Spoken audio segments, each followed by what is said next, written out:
3 ওভারে 31 রান থেকে 17.5 ওভারে স্রেফ 102 রানে অল আউট। নাঈম শেখের জ্বরের পর মুস্তাফিজ আর ফাহিম আশরাফ মিলে চট্টগ্রামের সাথে যা করলেন সেটাকে ক্রিকেট বলবেন নাকি চোখের পলকে তাসের গড়ের মতো ভেঙে পড়া। ফাহিমের 5 উইকেট আর ফিজের সেই বিষাক্ত কাটার। আজ সিলেটের মাঠে বোলারদের স্রেফ একচেটিয়া রাজত্ব চলল।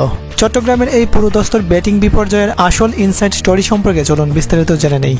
ম্যাচের শুরুটা কিন্তু ছিল একদম অন্যরকম। নাহিদ রানার 1 ওভারেই নাঈম শেখ যখন 21 রান তুললেন তখন রংপুরের ঢাকাউটে দুশ্চিন্তার বাজ। 3 ওভারে 31 রান, রান রেট 10-এর উপরে। মনে হচ্ছিল আজ বোলারদের কপালে শনি আছে। ঠিক তখনই বল হাতে এলেন দ্য ফিজ।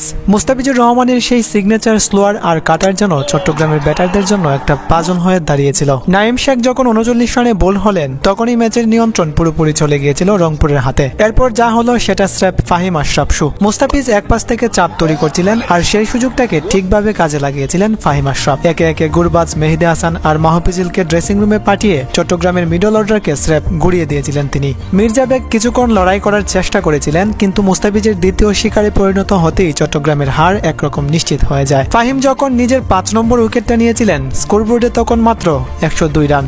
17.5 ওভারই সব শেষ। মুস্তাফিজের 2 উইকেট আর ফাহিমের 5 উইকেট, এই দুজনের স্পেল ছিল একদম মাপা এবং নিখুঁত। একটা জিনিস কি খেয়াল করেছেন? চট্টগ্রামের ব্যাটিং লাইন আপে কিন্তু পাওয়ার হিটারের অভাব ছিল না।